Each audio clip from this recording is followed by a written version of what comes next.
partenaires qui sont présents sur les stands à l'entrée du complexe à côté des salles des caisses du cinéma, où vous pourrez trouver des stands de chacun des partenaires qui vous expliquent les différentes propositions qu'ils ont.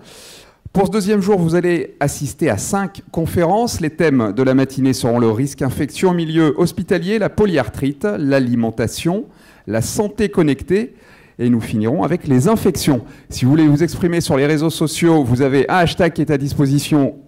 Alors en théorie, il est en haut, mais il ne l'est plus. C'est journée au pluriel santé 18. Avec ce hashtag, vous serez relayé. Vous pourrez retrouver d'ailleurs des éléments sur les conférences auxquelles vous allez assister, mais aussi sur celles les 9 qu'il y avait hier sur le site leprogrès.fr.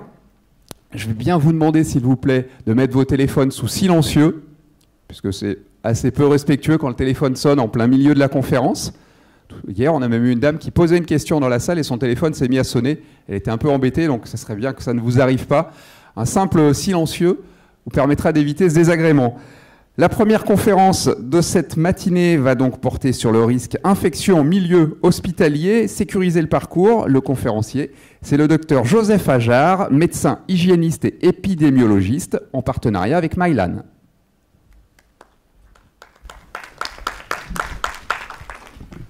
Eh bien, bonjour, merci d'être là. Je remercie effectivement les laboratoires Mylan qui ont eu la gentillesse de m'inviter, Marielle Thionnet et Sébastien Michel.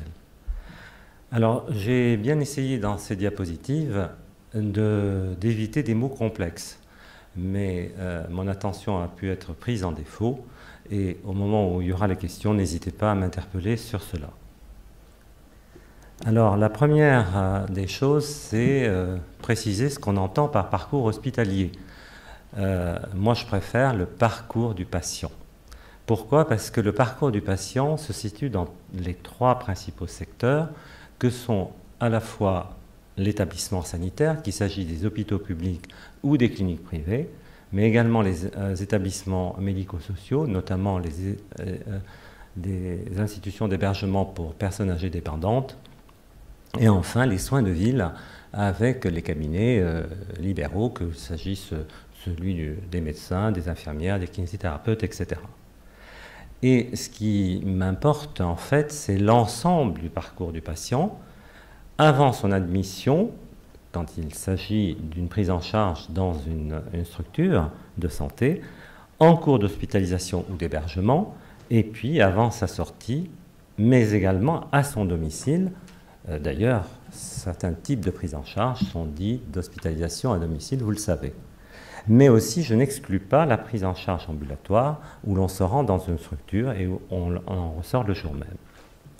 Alors, parler de sécurité du patient, y compris pour le risque infectieux, et là, en tout cas, précisément pour le risque infectieux, il faut revenir un peu en arrière et donc revenir au milieu du 19e siècle, qui a été un tournant majeur dans cette histoire, avec évidemment Pasteur, figure nationale, qui va poser d'emblée ce qui cause l'infection, puisque vous savez que c'est Pasteur qui va tordre le cou à la génération spontanée et qui va dire qu'une infection relève d'une bactérie.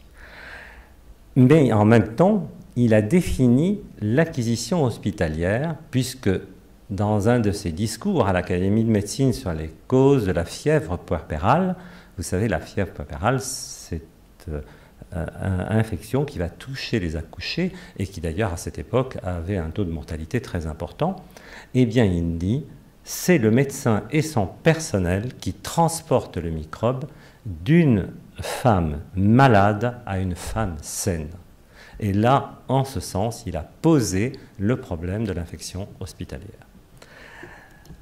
Mais ce retour dans le passé, vous voyez, on va mettre 100 ans entre les dires de Pasteur et la première décision ministérielle en 88, de démarrer une lutte effective contre les infections nosocomiales par un décret qui non seulement définit cette infection nosocomiale, mais met les établissements en obligation d'avoir un comité de lutte contre les infections nosocomiales dans les établissements publics d'abord et 10 ans après, vous voyez un peu cette différence, dans les établissements privés. Mais l'État avait quand même été poussé, si je puis dire, par un certain nombre de raisons, notamment, vous le savez, l'affaire du sang contaminé, la résistance bactérienne aux antibiotiques, ça j'y reviendrai à titre d'exemple un peu plus tard, mais la mise également en exergue d'une importance vraiment capitale de la surveillance et de la prévention. Alors, un peu après, l'infection nosocomiale va être englobée dans un contexte beaucoup plus large d'infections associées aux soins. C'est l'acronyme qui est en toute dernière ligne IAS. Eh bien, ça sera tout événement infectieux, en fait, en rapport avec un processus, une structure, une démarche de soins au sens très large.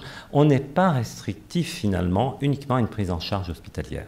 Et là, on est d'emblée aussi obligé d'exclure, évidemment, les personnes qui arrivent dans le système de santé avec déjà un état infectieux, qu'il soit réel ou en incubation, et puis un certain nombre de pathologies dites sous-jacentes, eh bien pour lesquelles, dans l'état actuel de nos connaissances, en tout cas, la prévention ne marche pas ou pas très bien. Évidemment, vous les connaissez, ces facteurs de risque que j'ai mis sur cette diapositive, d'un côté la prématurité, de l'autre côté le grand âge, mais les états immunosuppressifs, etc. Et finalement, l'infection nosocomiale est une IAS contractée dans une structure de santé. Alors, quand je vous dis facteurs de risque, là, vous n'avez qu'une infime partie des facteurs de risque qui interviennent dans l'exemple que je vous ai mis ici, dans le risque opératoire chez les personnes qui vont bénéficier d'une intervention chirurgicale. Alors, évidemment, je ne vais pas rentrer en détail dans cette diapositive, mais il faut comprendre que certains de ces facteurs sont préventables, je ne sais pas si l'adjectif est correct, et d'autres ne le sont pas ou peu. Alors, pour sécuriser sur le plan du risque infectieux le parcours du patient, il faut avoir en tête cette double composante. La première, c'est la surveillance des infections associées aux soins, qui doit être non seulement une surveillance structurée, organisée, mais elle doit s'accompagner d'une restitution des taux d'infection aux équipes pour qu'elles aient conscience de ce qui se passe. Alors, ça ne date pas d'aujourd'hui. Vous voyez, c'est un travail dans les années 70, publié un peu plus tard par des collègues outre-Atlantique. Eh bien, ils ont apporté la preuve indiscutable de son importance. Pourquoi? Parce qu'ils ont comparé deux types d'établissements de santé. Des établissements en bleu, sur le haut du diagramme, qui sont des établissements qui fonctionnent sans aucun programme de maîtrise, et en bas, en jaune, des établissements qui avaient un programme structuré de maîtrise des infections nosocomiales. Et vous voyez qu'entouré par le cercle rouge, toute infection, toute localisation infectieuse confondue, eh bien, ceux qui ont un programme réduisent de 30% leurs infections, alors que dans le même temps, ceux qui n'en ont pas voient leurs infections majorées de 20%. L'autre composante essentielle est la présence, évidemment, d'une équipe opérationnelle d'hygiène pour accompagner les professionnels dans leur travail, en tout cas pour les accompagner du point de vue des mesures préventives. Et la tâche de cette équipe est de mettre effectivement en œuvre et d'évaluer le programme de prévention. Alors, ce n'est pas que de l'incantation, puisque c'est une obligation réglementaire qui est inscrite dans le Code de santé publique, et on voit que chaque établissement est tenu d'avoir un programme d'action pour cette prévention. Alors, je ne vais pas ici détailler les programmes, hein, vous en doutez, juste vous en rappeler quelques principes. Eh bien, il faut tenir compte des spécificités de chaque établissement, ça tombe sous le sens, mais en se référant aux priorités nationales, et puis définir un certain nombre d'objectifs dans le programme de surveillance, dans ce qui englobe les mesures de prévention, les actions de formation et d'information, et puis surtout évaluer ce qu'on fait et y associer un certain nombre d'indicateurs pour le suivi. Évidemment, bon, rédiger un rapport, ça va sous le sens également. Alors, là non plus, je ne détaillerai pas les programmes successifs, hein, mais ce qui m'a paru intéressant, c'est de vous montrer que juste après le premier programme qui démarre dans les années 95, vous voyez, on avait un constat initial, c'est que ce qu'on appelle le taux de prévalence, un jour donné, on examine tous les patients présents dans les établissements français et on regarde s'ils sont ou non infectés et s'ils ont acquis ou non cette infection dans l'établissement où ils sont. Eh bien, vous voyez qu'à cette période, on est à 7% d'infections acquises dans les établissements de santé. Eh bien, dès la fin du premier programme, on a déjà baissé d'1 point, 6%, et à la fin du deuxième programme, on a encore baissé d'1 point puisqu'on est à 5%. Alors, le programme actuel, contrairement au précédent, il a une date de début, mais il n'a pas de date de fin. Les établissements auront pour tâche, finalement, eh bien, à une périodicité régulière, de prouver qu'ils ont avancé dans le programme. Alors, je vous l'ai dit tout à l'heure, si on rentre dans juste un petit mot sur ce programme, dans sa présentation générale, on voit bien que le fil conducteur est ce parcours du patient dont j'ai parlé tout à l'heure, qui concerne les 3 secteurs. Alors, que dit ce programme? Eh bien, voilà, il faut développer la prévention, oui, ça, ok, en impliquant les résidents et les patients, et ça, j'aurai quelques mots plus tard sur ce sujet. Et puis, renforcer le problème, maîtriser cette résistance aux antibiotiques qui nous conduit actuellement à une impasse thérapeutique. Et puis, réduire tous les risques infectieux quand on doit bénéficier de procédures invasives. Alors, les mesures préventives, là aussi, il faudrait qu'on me donne 3 jours, et vous seriez vite lassés. C'est une montagne de réglementation et de recommandations. Mais en réalité, ce qui vous intéresse et ce qui nous intéresse en tant que patient, c'est finalement comment on va traduire ces mesures sur le plan pratique. Eh bien, il faut rédiger ce qu'on appelle des procédures, des protocoles. Il faut former et informer les professionnels et les patients pour leur application. Et puis, de temps en temps, eh bien, aller faire des audits des pratiques pour voir s'il y a des dérives ou non, et s'il y en a, les corriger. Alors, j'ai quand même choisi, parmi ces mesures, 3 mesures phares pour illustrer notre discussion. La première, c'est l'hygiène des mains. Eh bien là, on revient encore 150 ans en arrière, puisque c'est Ignaz Semmelweis qui exerçait à l'hôpital général de Vienne, Vienne en Autriche, pas notre Vienne à nous, et qui avait fait le constat suivant, c'est que la mortalité, on revient à la fièvre puerpérale, la mortalité chez les accouchés n'était pas la même selon qu'elles étaient dans l'unité A dont s'occupaient les médecins et les étudiants en médecine, ou dans l'unité B dont s'occupaient les sages-femmes. Il avait remarqué qu'en réalité, les étudiants en médecine notamment, et les médecins, passaient directement de la salle d'autopsie aux accouchements.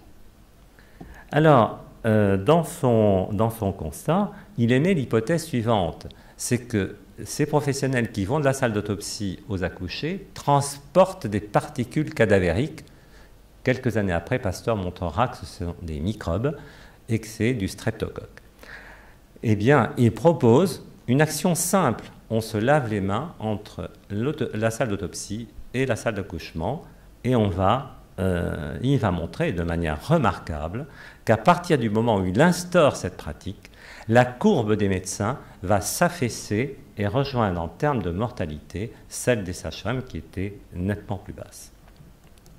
Le deuxième exemple relève de ce qu'on appelle l'antisepsie, et là c'est Lister, chirurgien anglais, qui a montré, alors on n'utilise plus le phénol, je vous rassure, mais il a vaporisé du phénol, aussi bien sur les instruments et dans l'environnement des salles d'intervention. Et vous savez que dans les fractures ouvertes de l'époque, la pratique c'était plutôt l'amputation, on ne faisait pas d'ostéosynthèse. Malheureusement, la mortalité, vous voyez, 46%, c'est-à-dire un amputé sur 2 mourrait à cause d'une infection, d'une gangrène liée à cette amputation. Dès qu'il met en place ce concept de l'antisepsie, eh bien, vous voyez, la mortalité s'abaisse à 15%. Eh bien, le recours à un antiseptique, c'est ça, je pense que pour ceux qui ont eu à avoir une intervention chirurgicale, et le savon antiseptique pour prendre sa douche ou sa toilette préopératoire, et puis le chirurgien ou l'équipe opératoire qui va, elle, appliquer un antiseptique avant de faire l'incision, notamment. Le troisième exemple concerne les antibiotiques, Et ces antibiotiques, ben vous voyez, Fleming les découvre la pénicilline dans les années 20. On va sauver beaucoup de vies, mais très vite, et ça il l'avait déjà prédit, mais très vite, les bactéries s'organisent et dans les années 60, on a la première pandémie du staphylocoque doré à la pénicilline. Et depuis, vont se succéder un certain nombre de résistances. Et vous voyez, actuellement, on est au-delà des bactéries multirésistantes à de nombreux antibiotiques, on est aux bactéries hautement résistantes pour lesquelles il n'y a pratiquement plus d'antibiotiques actifs. Ce n'est pas un problème franco-français. Je vous ai pris ici cet exemple d'un patient transféré de Grèce pour une transplantation. Il est porteur d'une bactérie particulièrement résistante. Et à partir de ce cas qui arrive dans un centre en France, de la région parisienne, eh bien, il va y avoir 7 cas secondaires. Alors, des cas secondaires qui peuvent être juste porteurs et d'autres infectés, dont 2 vont d'ailleurs décéder. Mais le problème, c'est la diapositive suivante. À partir de ce centre, un certain nombre de ces patients sont partis dans d'autres pays, porteurs méconnus, probablement, ou à peine diagnostiqués, et vont pouvoir à leur tour diffuser cette bactérie hautement résistante. Alors le bon usage des antibiotiques, oui, il faut faire beaucoup d'actions auprès des médecins prescripteurs, et la prévention de la transmission de ces bactéries en termes d'hygiène ne va être qu'un complément à la bonne prescription. Alors l'implication des patients, eh bien oui, elle est très importante. D'abord, en termes d'information, c'est une exigence légitime. C'est un élément qui est indispensable pour instaurer la confiance entre eux et les professionnels, et puis ils vont ainsi pouvoir contribuer à promouvoir la qualité et la sécurité des soins. Elle se fera à toutes les étapes, avant ou à l'admission, parce qu'on va leur délivrer un certain nombre d'informations dans le livret d'accueil, mais aussi de façon individualisée pour qu'ils puissent eux-mêmes participer aux mesures préventives, ou bien, s'il y a un risque infectieux avéré, pour le suivi de ce problème. Alors, les établissements, eux, en termes d'implication des patients, ils ont une obligation, c'est celle de produire des indicateurs affichés sous peine de sanction pour qu'un patient, un usager, en consultant le site internet ou en rentrant dans l'hôpital, voit cet affichage sur des indicateurs qui vont dire comment l'établissement est impliqué dans cette sécurisation. Donc je vous en ai cité ici un certain nombre que je ne vais pas détailler. Deuxième implication, c'est une implication directe. Là, je vous ai mis dans l'encadré blanc un article, mais il y en a d'autres, hein, je fais un choix tout simplement.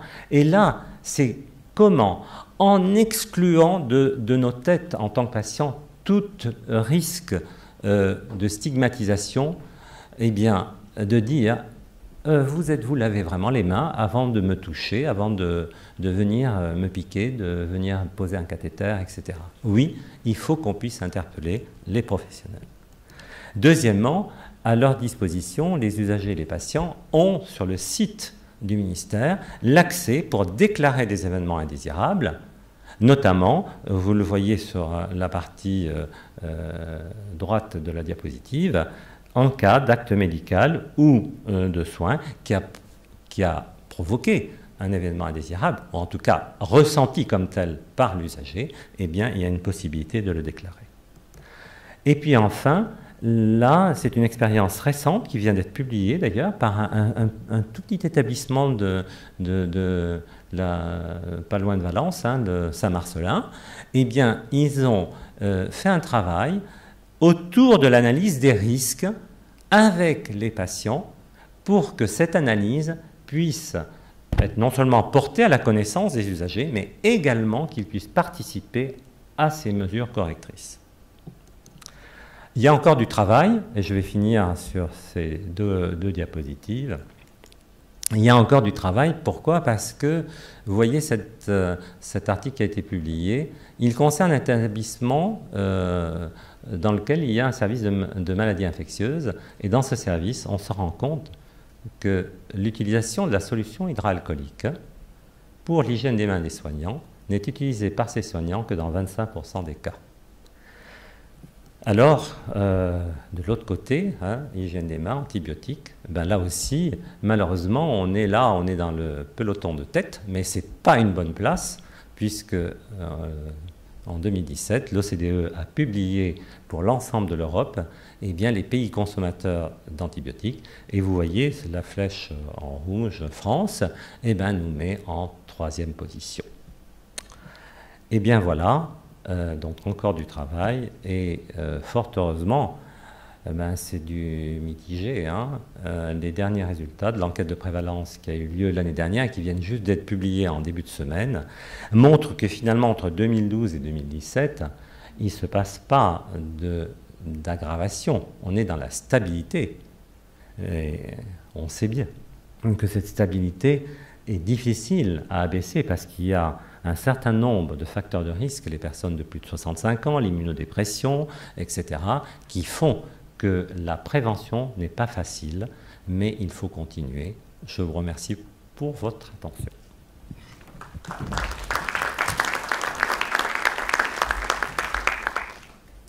Qui veut poser la première question? C'est toujours le plus difficile.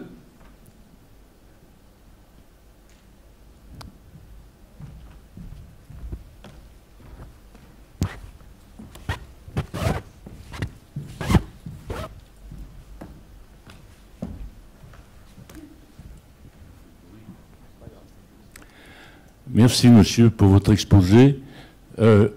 Lorsque la maladie nosocomiale s'est déclarée et que ça dure, il y a préjudice pour le malade. Quel est son recours? Je sais que Cours Lafayette, ici, il y a un organisme qui enregistre les plaintes. Pouvez-vous nous en parler? Oui, je peux vous en parler parce que le hasard fait que je suis expert auprès notamment des CCI, les commissions de conciliation et d'indemnisation, et auprès des tribunaux.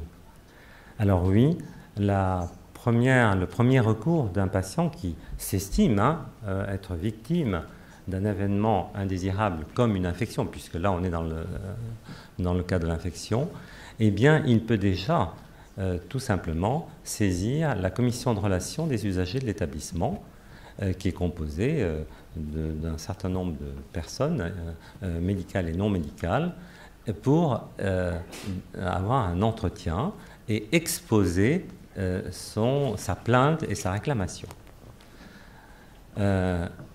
Avant même cela, je suis partisan de l'information préalable. Il n'est pas exclu que vous fassiez opérer et que malheureusement survienne cette infection. Le premier devoir est celui du médecin de faire ce qu'on appelle l'annonce du dommage et de vous dire, ben voilà, pour telle et telle raison, vous avez cette infection. Et il doit aussi, dans le même temps, non pas pour vous obliger à le faire, il doit dans le même temps vous inciter ou vous donner l'information quel recours vous avez. Eh bien, pour les patients, le recours, quand avec la commission de conciliation, ils ne s'estiment pas être dans leurs droits, c'est effectivement de saisir les commissions de conciliation et d'indemnisation. Pourquoi? Parce que ce recours est gratuit. Contrairement à l'autre voie qui leur est aussi possible et qui peut être d'ailleurs simultanée, ils peuvent saisir les commissions de conciliation et en même temps saisir un tribunal de grande instance ou administratif selon qu'il s'agit d'un établissement public ou privé. Et là, ça va être pour eux une charge financière parce qu'ils seront obligés évidemment non seulement d'avoir un avocat et de le régler, mais aussi de régler l'expertise, ce qui n'est pas le cas dans les CCI. Est-ce que cela répond à votre question? Question suivante.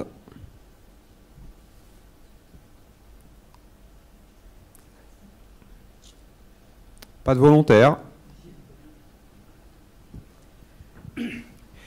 Oui, je voulais intervenir, si vous voulez, sur la façon dont vous avez présenté votre sujet et que j'apprécie au demeurant. Ce qui m'interpelle, voyez-vous, c'est qu'en première intention et avec du recul, on s'aperçoit lorsqu'il y a une résistance sur un élément pathogène. En première intention, c'est souvent le même type d'antibiothérapie qu'on met en avant. Et ma question, elle est simple, hein. Ce n'est pas une question de paillasse, c'est une question de patient ou de constatation. Aujourd'hui, par rapport aux résultats in fine, avec une diminution d'un point, il est vrai qu'on peut se poser des questions. Est-ce qu'à ce jour, la réflexion de ceux qui travaillent dans ce département ont un panel d'antibiotiques aussi large si possible, répondant effectivement à cette constante que vous mettez en avant ou que je trouve la diminution d'un point, elle est peu objective? Je comprends votre déception sur la diminution d'un point. Alors par rapport au tout début, c'est plus d'un point, mais c'est du pourcentage. Hein. Sur le nombre global de patients, ça fait beaucoup de patients pour lesquels la prévention a été effective. La problématique des antibiotiques et de leur résistance mériterait à elle seule une présentation. Les bactéries, le génie, j'appelle ça le génie bactérien, parce que elles ont la capacité d'être résistantes, de manière génétique d'ailleurs, à des antibiotiques qui n'existent pas encore. D'une part. Deuxièmement, la recherche industrielle dans le domaine des antibiotiques a beaucoup stagné ces dernières années. Et il y a très peu de produits qui arrivent sur le marché, si je puis dire. Ce qui fait que l'on se trouve, pour certaines bactéries, avec pas loin de 0 antibiotique. Alors fort heureusement, et ça c'est pas pour vous rassurer uniquement, à l'heure actuelle, beaucoup de recherches se situent dans un autre versant que les antibiotiques, mais dans celui des vaccins. Nous sommes quand même le pays de Pasteur, hein, je le rappelle, et la vaccination va permettre, dans beaucoup de situations, eh bien, en empêchant un certain nombre d'éléments de survenir, de ne pas avoir besoin d'antibiotiques. Vous voyez, on est en train de changer de paradigme quelque part. On sait que c'est difficile d'avoir les antibiotiques, on sait que les bactéries salutent énormément, eh bien, on va contourner le problème en faisant différemment. Une autre question ?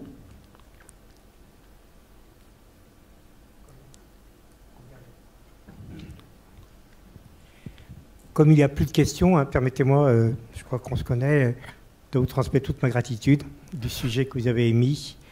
Et je cautionne tout à fait votre réflexion, même si je suis un peu mouton à cinq pattes. Cependant, j'apprécie énormément votre démarche. Bien, écoutez, merci. Oui.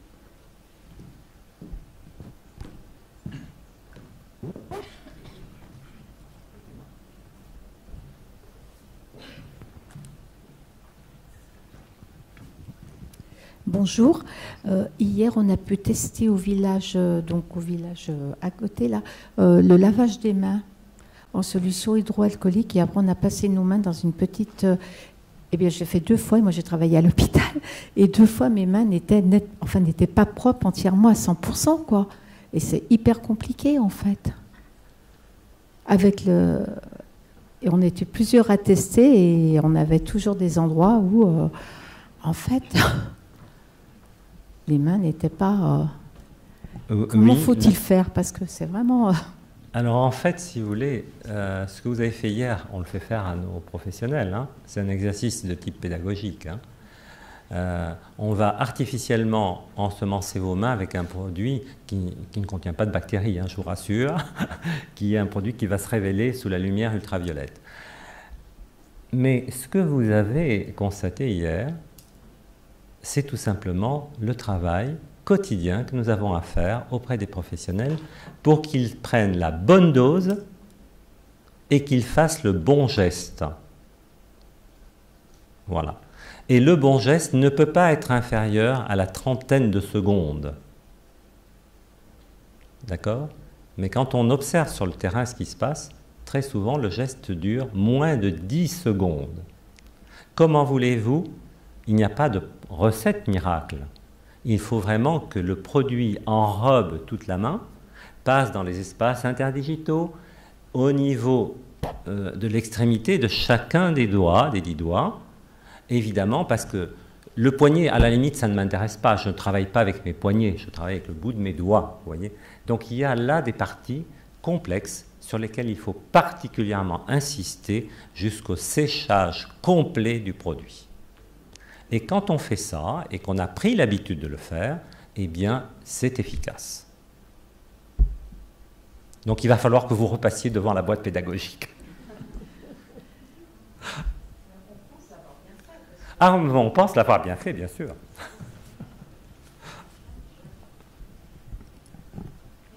Je vous en prie. Bonjour. Oui, on parle de nécessité au niveau du lavage des mains. Donc ça concerne le patient et l'intervenant, et les médecins.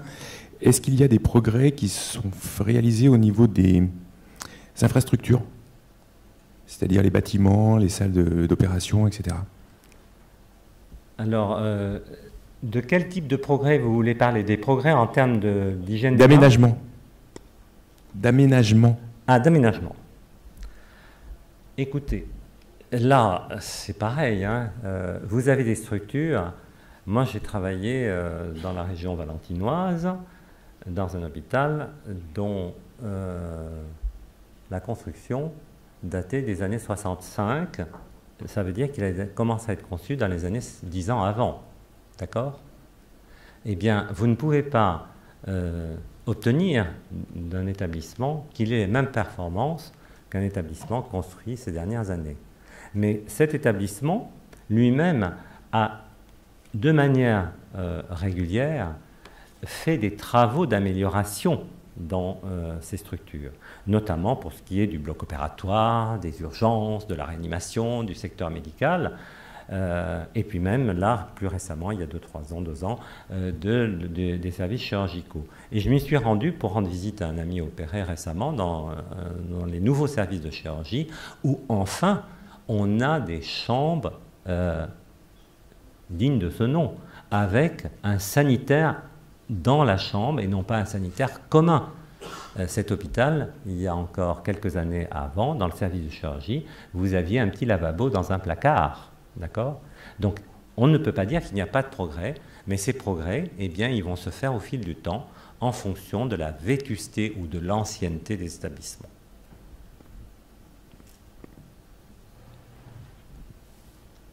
Y a-t-il une autre question?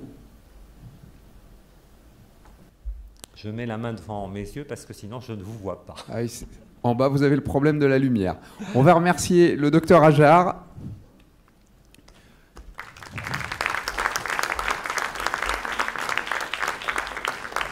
Et dans 5 minutes, nous passerons à la conférence suivante sur la polyarthrite.